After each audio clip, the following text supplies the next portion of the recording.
Welcome to Vox Flash, I'm Riddles, and today we've got a full breakdown of the Journal Tactica, the Forges of Saturn.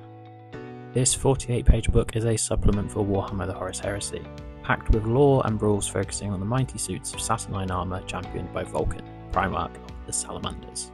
The lore section of the book tells the story of how Saturnine armour came into use and how it was utilised by each of the legions. There are numerous stories where it was used in action, including by the Salamanders and the Iron Warriors. The Salamanders are actually heavily featured throughout, with a full breakdown of the Saturnine assets used in the Ignis sector.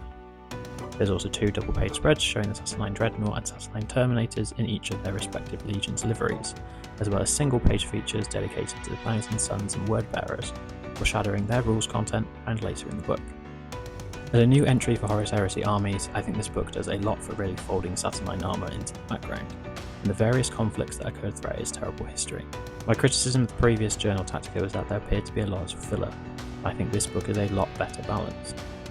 If we then turn our attention to the gaming content of this book, there's a lot for players to like as well. First up, there is a legendary mission in the form of Ignis Sector Assault, which relives Vulcan and Salamander's assault on the Death Guard in the Urgal Depression.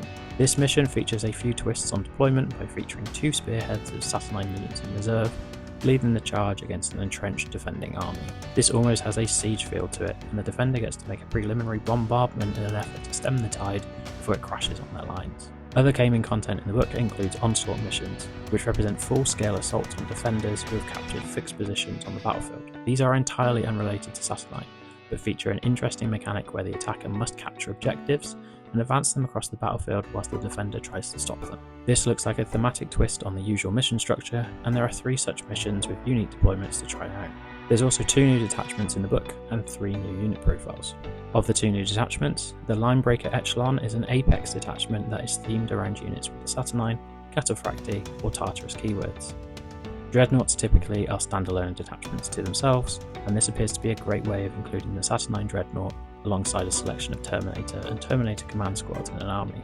The second detachment is locked to the Master of Signals, and is focused around fixed position turrets. This is clearly themed around an entrenched defending force and fits the vibe of what the Onslaught and Legendary missions are trying to portray.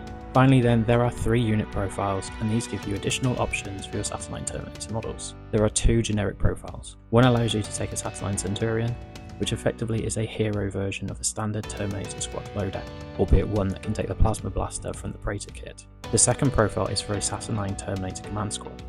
I'm a big fan of these because, at least from a modelling perspective, you get to mix and match all the components from the Saturnine Praetor kit, which, as we know, has loads of options. The third profile then are the demon-possessed Phraetus Anointed Conclave, who are a word-bearer unit. They've got a limited mix of weapon options taken from the Terminator and Praetor kits, but crucially come with a Warpfire Mantle special rule that allows them to inflict wounds on nearby models if the Phraetus are hit by incoming shooting attacks. For me, the Command Squad is the standout, with the Heresy team going to town with the Praetor kit and creating an imposing unit of Terminators to lead the charge. The Centurion and Phraetus are a bit more basic in comparison, with the latter simply a colour scheme swap. The gaming content in the book is closed out with a new Prosperine Arcana for the Saturnine-clad units in the Thousand Sons army. There are 2 psychic powers, one aimed at reducing the overload value to effectively make their weapons less likely to explode in their faces, and another geared towards healing. Saturnine units are expensive in points, so having ways of making them live longer is a nice boon for the Sons of Magnus. And so we have it. The Forges of Saturn have delivered us an excellent supplement for the Horus Heresy, delving deep into the lore behind Saturnine armour and giving gamers plenty of new ways to use these kits on the tabletop. My standout remains the Saturnine Command Squad, and I really fancy building one to lead my existing Terminator and Dreadnought models and fill out all the slots in the Linebreaker Echelon. What did you think of the Forges of Saturn?